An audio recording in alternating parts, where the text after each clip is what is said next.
And this goes back to the winds of doctrine. We're just about done here.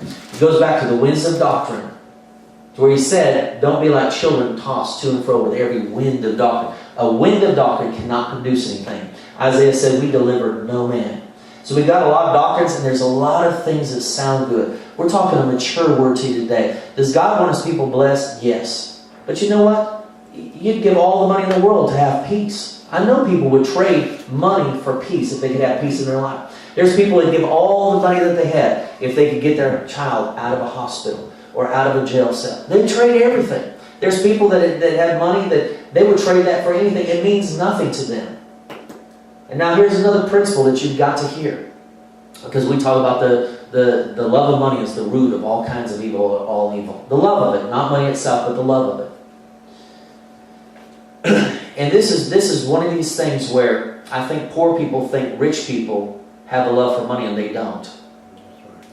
But you can actually be a poor person, have more of a love of money, and it consume your time by not having it and wanting it than somebody who's able to pay their bills and has money in the bank.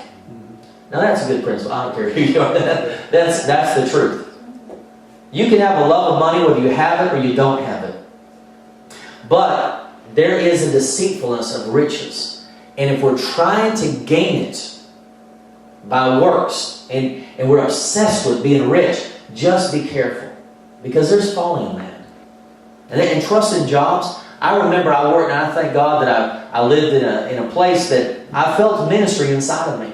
And when the company had been sold, we lost a bunch of people, they downsized, and then it was sold again, and then it was sold that second time as a leveraged buyout to be sold for a third time. I mean, guys were sick.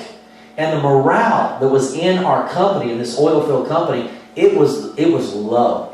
And people were stealing from the company, and people didn't want to come to work, and people were lazy, and we're going to lose our jobs anyway. And I just thank God that I just thought, I actually quit, and my boss came to me and said, you know what, you've made it through 2 cutoffs, and we're going to keep you. What are you thinking? You're one of the highest paid people in this city because of where we worked in the oil field. And I said, I just feel a deeper call. I mean, at that time, it didn't mean anything to me. I look back now, and I was making a ton of money for a single guy. And my boss was just shaking his head. He said, you made it through 2 cuts. I mean, what are you thinking? But other men who had more responsibilities and families, I mean, they were just sick to their stomach.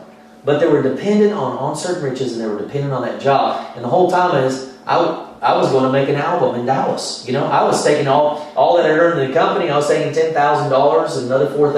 I sold my house, and I was going to make an album in Dallas. Money, you know, I mean, these guys, are you kidding me? They gave me a go-ring party, and they just were looking at me like, you're nuts. And yet there was something bigger inside of me.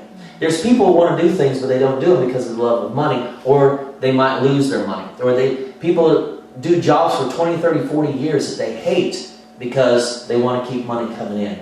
That is not a life. And God wants to release His people. So, with this, with just a few minutes, and there's so many scriptures. When He talks about later treasures in heaven where moth and rust don't corrupt, Jesus says, give and it will be given unto you. Luke 6:38, we talk about that all the time. But He says, with the same measure that you measure.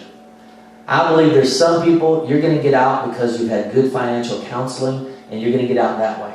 I believe there's some other people that God's going to give you an opportunity to give your way out. Sometimes there's no other way, and some people need to actually create a portal in the heavens and tap into that. And I'm going to tell you a story real quick if we have time.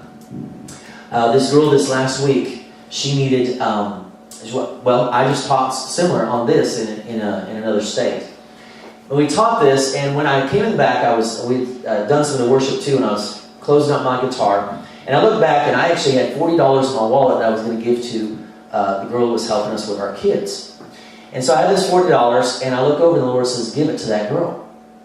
And that $40 was important at that time. You know, we were blessed, but it was in a check form, and President's Day was coming, and so, you know, banks weren't open, and I needed to get back, but I was obedient.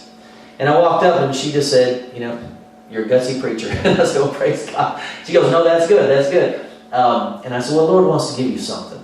And I handed that to her, and she looked at it, and she just grabbed and locked onto me. She was in her 20s. You tell, had pretty tough times.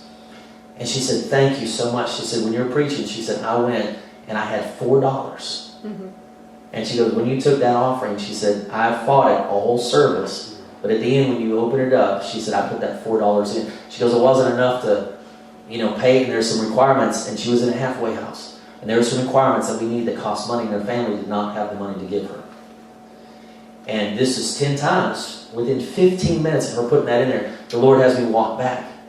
And I watch, and I'm thinking, well, now I've got to pay our babysitter. It was in my heart to give her $40. And I look over, and I see one person handed her 20 and said, thank you for helping the pastor's kids. And a couple minutes later, somebody else handed her a 20 in front of me and said, thank you for helping the pastor's kids. So our sitter got $40. I said, is that enough? And she said, yes, this is perfect. I mean, that is powerful. But if you don't have something to give, and I actually gave out of my need. I just had to be obedient to God. I couldn't think and add this up in my mind. And then the last thing, it was a few months ago, and some of you were there, you remember this story, what took place.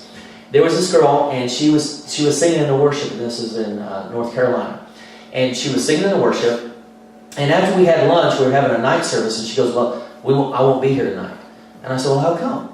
And she said, I'm actually going to be in a talent contest. She goes, I'm starting a tech college, and I've got to have some money.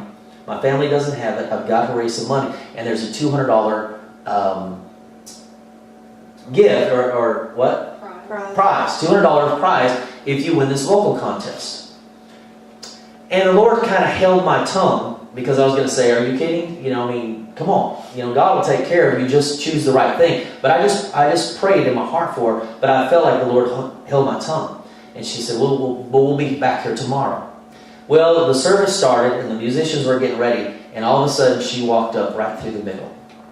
And this was really sincerely important to her. She was about 18 years old. And she said, she was thinking, this is the only way. At least I've got a chance as a singer, to go to this place, this karaoke place, and make $200.